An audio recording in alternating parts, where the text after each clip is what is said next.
The first question that we have is from J.R. Raman. He take this question. Sure. And thank you so much, Jayaraman, for the question. Uh, well, in now that gig economy has become a reality, we no longer have people who want to be employed with the organization for 25 long years. We have more of freelancers and consultants who are becoming part of our workforce and getting younger by the day. So I would just like to share one of the inputs that I have used in our organization is we have developed a separate platform.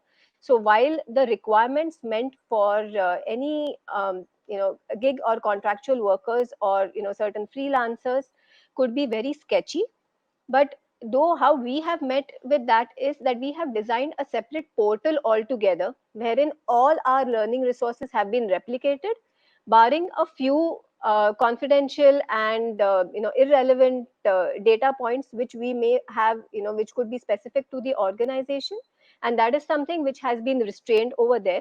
But they have complete access to our entire learning library, including the technical resources, so that they understand where is the business coming from, what is the business model that we use. So whether they are part of the sales team or whether they are part of the a finance team, they can still go through a complete global induction that we have to offer. And hence we can not only provide them with growth and additional impetus, we are also engaging them further to give additional inputs and add more value to the table. We also have another question from J.R. Raman. It's a very interesting question. We ask, we are in the era of self-managed team. How to strategize the talent management? Anita, you would want to answer that? Sure, sure, no problem. So, like the buzzword that goes right now, Atma Nirbhar, that is what we are now, and that is what we have to become in time to come. So, managing a team virtually more challenging, of course, because you don't have the human touch and the touch points that we had initially. While we were already replicating that model in a global setup, but now, even for a local or a domestic setup, it is going to become a challenging task for us. But we can definitely achieve that having put across certain, touch points which are regular and which are more frequent than the others. You can have your team huddles being done at a frequent level. You can, devise your talent management to not only include the typical aspects like succession planning or job grading, but you can extend your talent management in order to groom those employees. So you can take up, say, mentorship projects, which goes a long way in building the trust and also retaining the employees, making the team members feel valued. The coaching sessions could also be undertaken. There are several products which are available in the market, several certifications, or it could also be done in house with some senior and more experienced professionals that you may have, who could also become a buddy, or set up that kind of a system wherein people feel supported, they feel valued, and they feel heard. That will definitely take it a long way in terms of creating that cohesiveness and giving the talent management a structure which is more with a human touch. Great. The next question we have is, what are the tools and technologies available and how effective they are in delivering learning in times of pandemic? Amit, do you want to take this question? Sure. And I think we have been talking about that for a while now.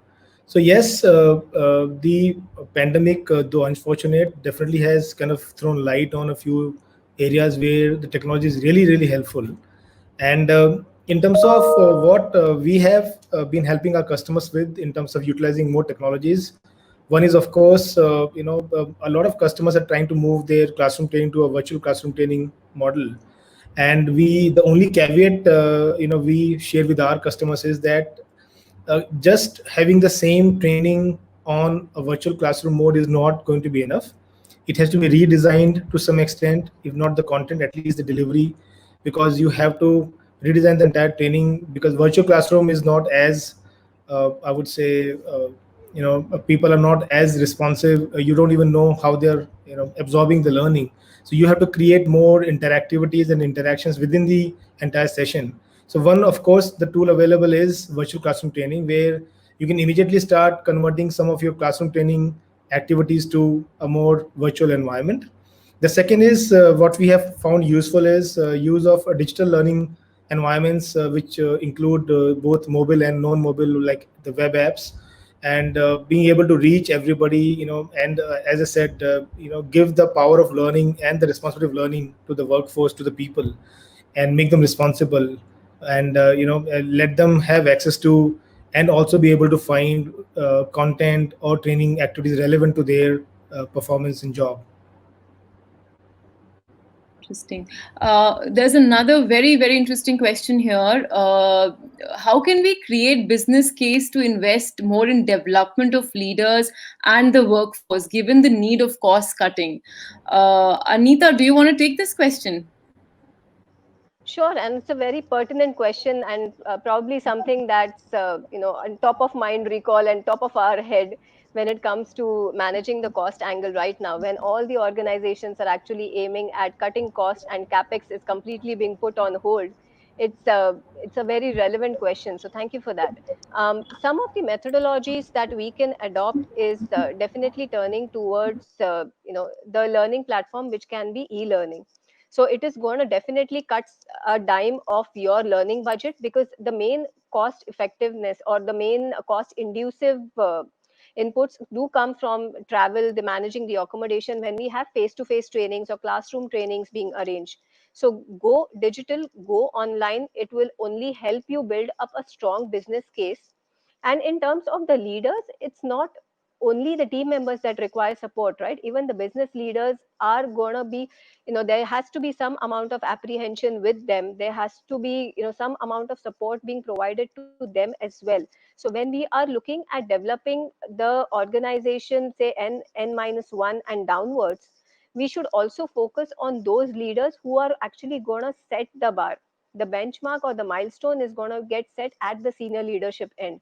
So you can definitely build a very strong business case stating that these people also require, say, a certain coaching expertise on how to, take care of your own employees, how to manage virtual teams, how to do, effective delegation in terms of working, how to assess people while they are working online and working from home.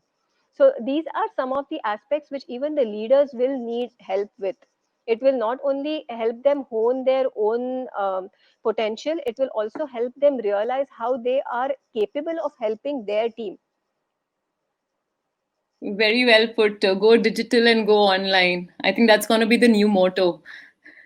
Another question we have here is from Ankita. She asked, "What would be some of your most must do and non-negotiables while devising a self-sustaining development cycle for creating the pipeline?" Ankita, you want to take this question, or Amit, do you want to go for it? I'd like Anita to answer that. Yeah. She's the expert one here. Yeah. Sure. So there are some things which are, which can be done away with or not on the first priority list, and there are certain things that absolutely cannot be compromised on. So a self-sustaining development cycle. Firstly, I would like to state that it takes its own sweet time. So it took us, rather in my organization, I would state it took us almost 4 years before I can say that it's, I got a crackerjack pool of resources with me who are multitasking and multi-talented. But it took us those 4 long tedious years. So firstly, patience. Give it time. It is not going to happen overnight. It will take some time to gather the pace and to develop that momentum for it to become a well-oiled process by itself. A self-sustaining development cycle firstly needs to be, going back to one of the pointers that Amit mentioned, that we need to make the business also take as much ownership. The accountability cannot only be put upon, say, the HR team members. It has to be shared by the business. We need to have the expectations of the business as well as the mentees, so to say, aligned in order to deliver something which is of benefit to both. So we need to first position the program in a way that they both realize, both ends of the terminals realize what's in it for me. So branding and positioning is one of the things that I have learned to realize is absolutely something that you cannot compromise on. And please don't do it, because it will dilute the basic position that you want to keep and have it as a self running process. It will definitely help it gather that momentum, and the steam will eventually run off if it is something that we are required to push without having a pull factor to it. Interesting. Thank you. Thank you for sharing those insights, Anita. The next question, how do we bring in a digital first mindset in a traditional organization? Amit, you want to take this question? Sure. Thank you. So I think it is not really a question of bringing in a digital mindset. It is a question of how to go about being a full digital organization from every in every aspect of your I think function. And I think our last webinar was focusing on this point itself: is how do you become a digital first organization? And the two parts of that. One is, of course, the need to understand that there is no way out, COVID or not. And this even if COVID did not happen this year, the way business was changing and the things were changing, it was just a matter of time that we would need to do a lot more with our time than we are doing right now, and also in different working models. So I think remote working and this the entire workforce not at office, it may have kind of pushed the calendar ahead, but the digital first was about is about to happen just about any time in future. So the first, I think, the part is to understand that there is most efficiency is derived when you are able to automate a lot of things which you are doing manually right now. And the second part is that it's not about just automation, it is also about efficiency. And the more you do digital, and of course it has to be done in a secure manner, it has to be planned out and thought out really well. It has many implications on information security, data privacy, and multiple aspects. But if it is done very well and planned very well, it can actually save a lot of time, and that time can then be devoted to developing your people into areas which are more for future growth. And I think today, every aspect of business, there are a lot of tools available, a lot of technologies available, which can help you scale up from a small function to a larger entire org-wide capability for digital first. So I think the first step will be to start somewhere, and learning, e-learning, HR functions, they are one of the strongest areas where digital first mindset can really be helpful, because managing a large workforce, developing a sustainable talent pipeline, they all can be made easier, if not easy, by having a digital kind of a set of tools which can help you in developing that workforce. Thank you, Amit, for sharing those inputs. I will move on to the next question. The next question we have is for Anita. What should be the immediate priorities when it comes to strategizing skilling initiatives, keeping in mind the post-COVID scenarios? Okay, sure. So all of us, I guess, are probably sitting in the same boat, and all of us are facing similar challenges in terms of what is it, what kind of trainings can be provided. So firstly, in terms of the areas that we can look at, we can probably look at having certain podcasts or webinars which are more relevant. So you could always link it to the kind of scenario, identifying the challenges that the teams and the team leads are facing currently. So it could be on the lines of how to manage teams virtually, how to build resilience in terms of in the face of adversity. It could be maybe touching upon the six thinking hats, because that allows you to design a structure and gives you a better more structured approach to your thought process. It could also be circulating around a renewed importance for health and safety. So please do consider, and I would urge all our attendees to consider health and safety as a major priority for this year, and push it across through various agendas that you may have. So whether it is through PPTs which are turned into interactive SCOM-led courses, or it could be through courses which are available off the shelf. There are so many libraries and so many products in the market that can help you deliver that.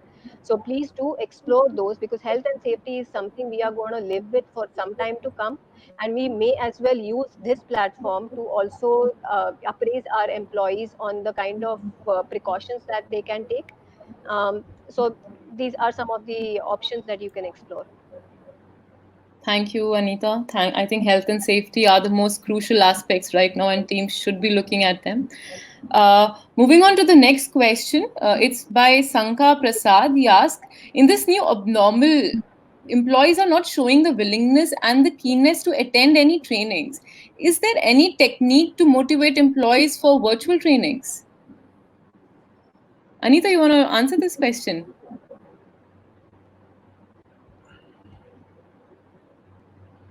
Anita, can you hear me? Yeah, I can hear you now. Yeah. Sure. So thank you for that question, Sanka. And one of the ways I can share with you is something that we have done as within our organization. It's surprising that a LinkedIn survey that I was going through in the last week mentioned that 130% increase in the online learning capabilities has happened in the last 4 months.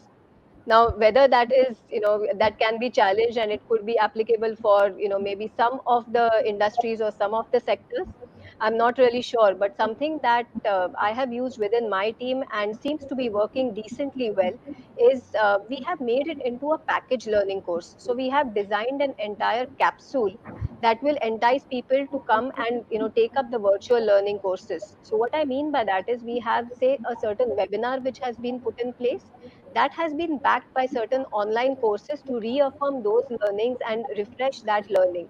So it is being presented as something which can have an example or a case study which is being built within the organization, backed by a webinar which equips the individual with tools of how you can actually action those, and then an online refresher training to reaffirm upon those thoughts. So as an entire capsule, we have seen a lot of engagement come through from our employees. So, it could be one of the ways that you could also try out within your organization.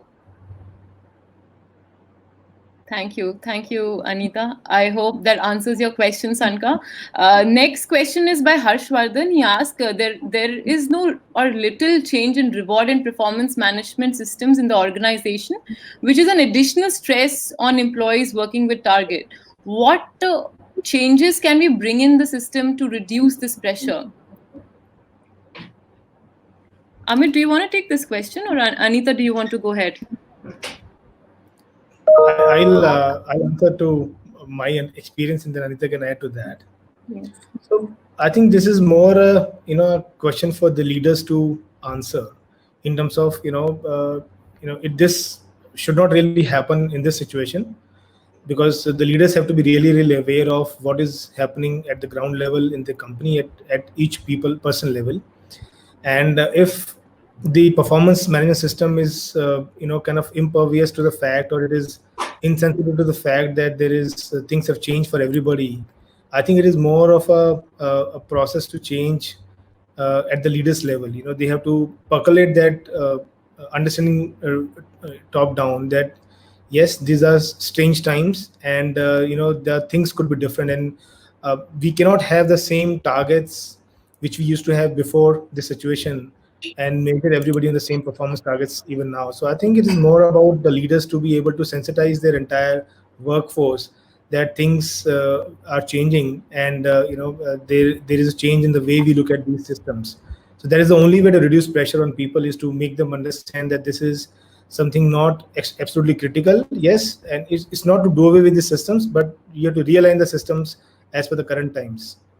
And I'm sure Anita has also gone through some experience of her own. I would love her to answer that, to add to that. Sure. So I resonate with your views completely, Amit. And a top-down, a very focused communication can definitely help relieve any kind of stress that the employee might be undergoing, especially so to say in a sales function where you are completely governed by targets and your incentives are at stake. One of the other things that maybe you could also look at is identify the need for a lot of organizations who have come down to a 9 month year instead of the 12 regular months, because the first quarter has been rather slow or dimmed in terms of the performance. So that could be one of the ways you could recommend, that consider all the targets for 9 months. They obviously get revised as per the time available and the time required to perform. So your targets getting revised will at least relieve some amount of initial pressure. Now we also need to address the fact that people are generally apprehensive and worried about even stepping out onto the field. So give them the equipment or help them with the safety precautions that they can go and utilize while they're out in the market, providing them with sanitizers and masks and gloves. And there are different precautionary methods that different organizations are using. So make it a point to convince your organization to push that agenda forward, and allow the targets and the business numbers to take a back seat.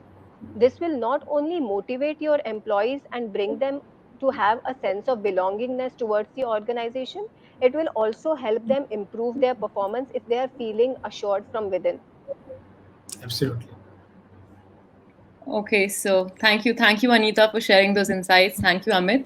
I'll take the last questions. We are running out on time, so I will just. There are a lot of questions coming on, but I'll take these questions from Veena. She asked, "What measures do you use to measure quality of the pipeline amid success?" Anita, you want to take this question?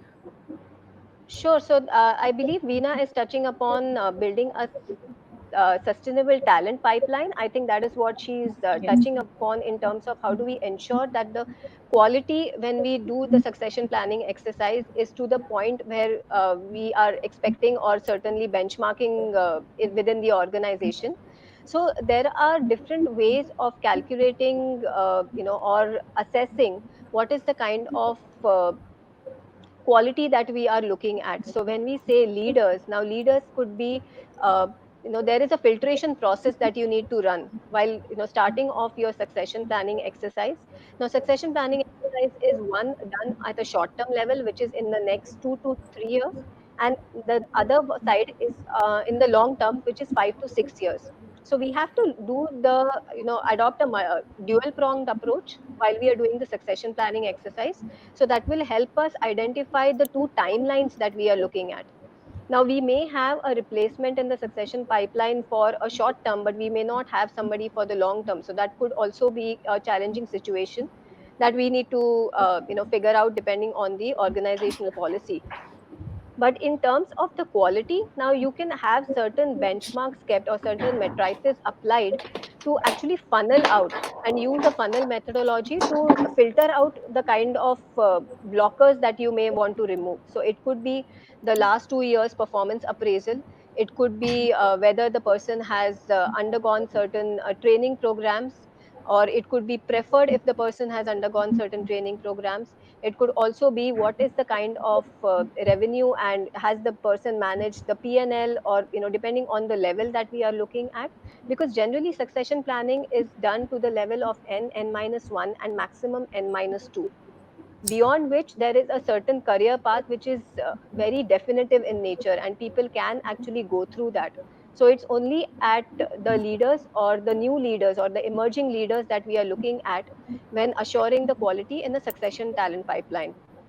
So these could be some of the benchmarks that you could utilize to evaluate whether the quality and the throughput is coming as per the input and the expected output for yourself.